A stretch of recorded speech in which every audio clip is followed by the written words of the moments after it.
gentlemen, and thank you for tuning in on my web YouTube channel.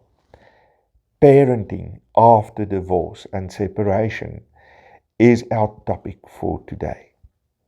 I would like to give a few pointers, a few ways in which you can navigate this new circumstance in your life in a meaningful and constructive way. To start off with, one has to recognize that the Children's Act 38 of 2005 sets out exactly what should happen where and when parents get separated or divorced. And the Children's Act departs from the point of the minor child. It does not have to do with the parents in the first instance, but what is in the best interest of the minor child. It promotes that best interest as far as possible, practically. The minor child, at its most basic level, has the right to be taken care of by both parents. This taken care of includes having a meaningful relationship and contact with both parents as much as is practically possible. There are different ways in which this objective can be realized. And I suggest at this point that it is preferable that couples getting divorced or are separated should get the qualified and professional help of a mediator to help them guide through this process of drafting then what we would call a parenting plan. A plan in which it is described which each parent's responsibility and obligations are going to be towards the best interest of their minor child. The minor child also has the right to be taken care of, not only having contact with both parents, but also being taken care of psychologically, mentally, physically, educationally, and medically. This has to do with, but is not limited to the maintenance of the child.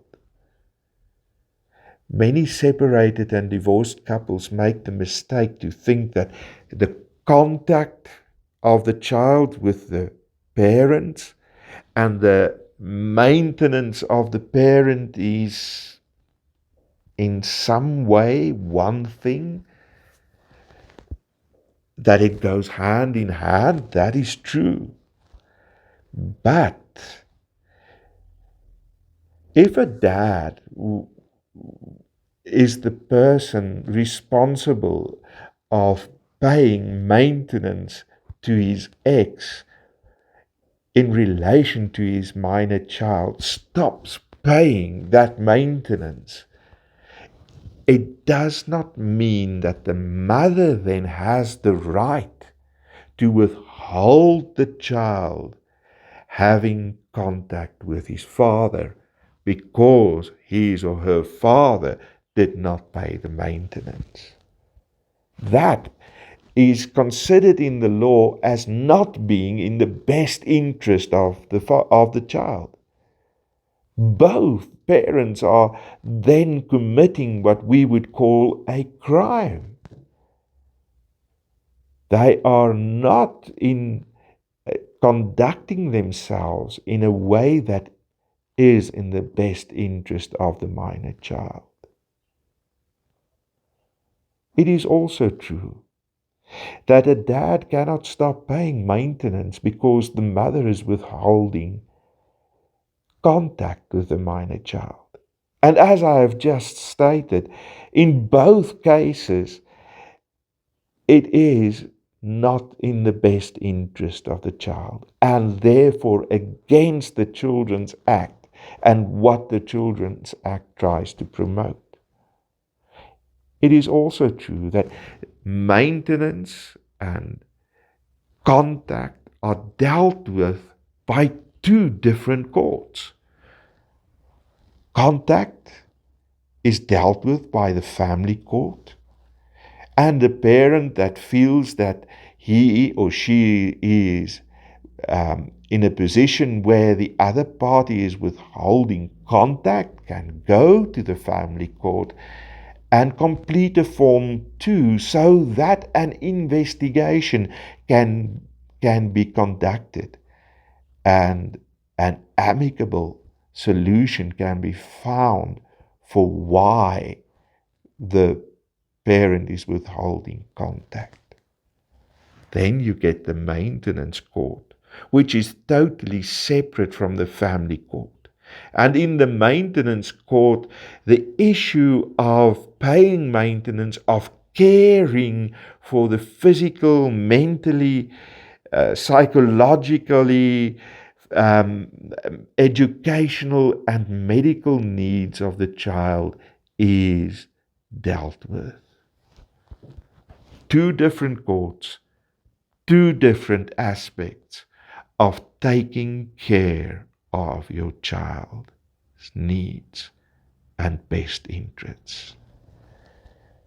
As I have said, it's not in the best interest of the minor child to withhold contact by a parent towards the other.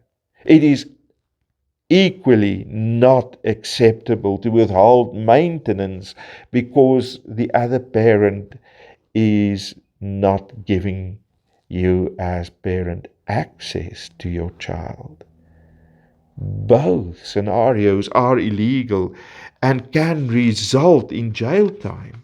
It's a criminal offense in our law.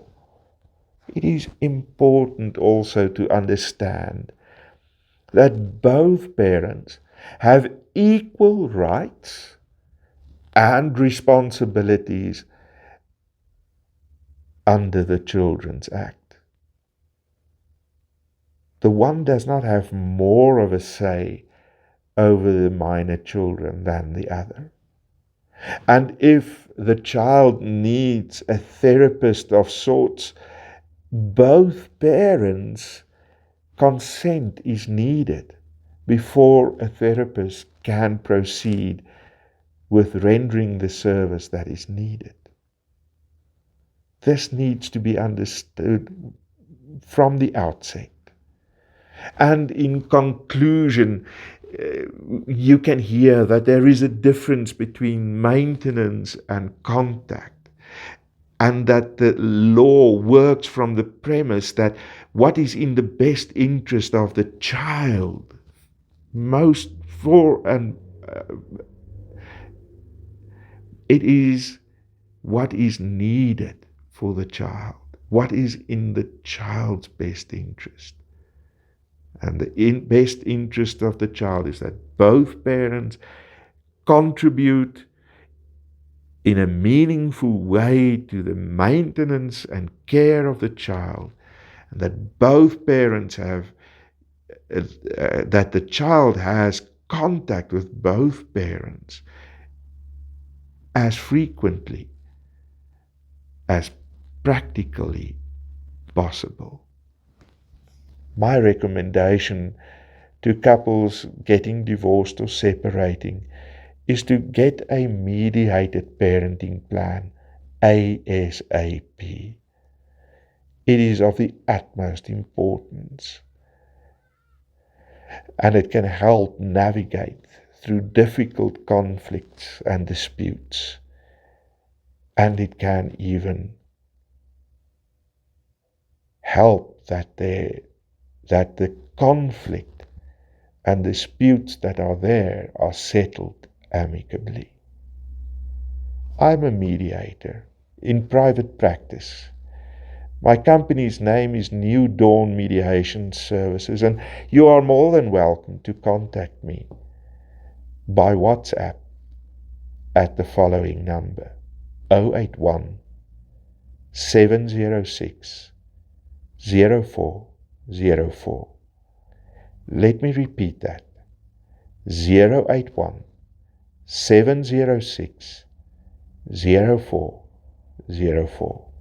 My name is Leon Forsman, and you're more than welcome to contact me. Have a great day. Thank you. Goodbye.